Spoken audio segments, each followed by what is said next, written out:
Praise the Lord. Today எனக்கு என்னென்னா கர்த்தர் என்கிட்ட ஒரு வார்த்தை சொன்னார். என் ஆத்மா கர்த்தரை நோக்கி அமர்ந்திருக்கிறது, நான் நம்புகிறது அவராலே ஆகும். ஸோ இன்றைக்கு கர்த்தரை நோக்கி காத்திருங்க.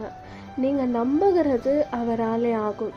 நீங்கள் வாட் யூ ஆர் எக்ஸ்பெக்டிங், நீங்கள் எதை எக்ஸ்பெக்ட் பண்ணி காத்துட்ருக்கீங்க, எதை நடக்கணும், எந்த காரியத்திற்காக you are waiting. For you God is telling that the thing that you are waiting, hoping and waiting.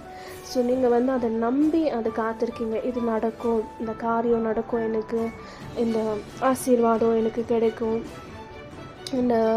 இந்த போகிற பிரயாணம் எனக்கு ஆசீர்வதிக்கப்படும், ஸோ பிள்ளைகளுடைய திருமண காரியம் வாய்க்கும், பல ஆசீர்வாதமான காரியத்திற்காக நீங்கள் காத்திருக்கலாம்.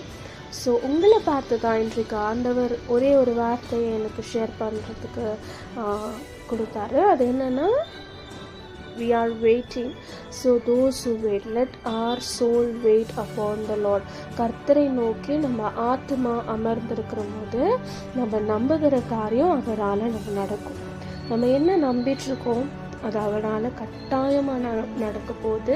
ஸோ அதனால் நம்ம சோர்ந்து போகாமல் தொடர்ந்து நம்ம ஆத்மா கர்த்தரை நோக்கி நம்பி காத்துட்ருக்கோம்.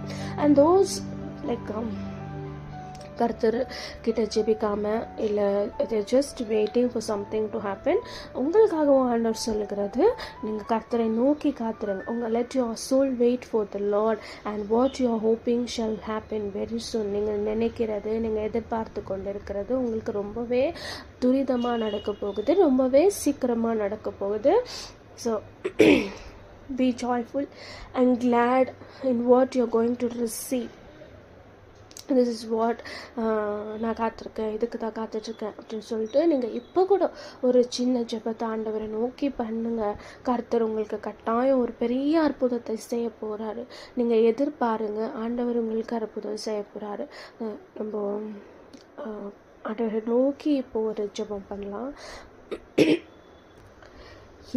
ஆத்மா உம்மை நோக்கி அமர்ந்திருக்கும், நான் நம்புறது உம்மாலேயாகும். என் ஆத்மா உம்மை நோக்கி அமர்ந்திருக்கும், நான் நம்புவது உம்மாலேயாகும். கண்மலையே கோட்டையே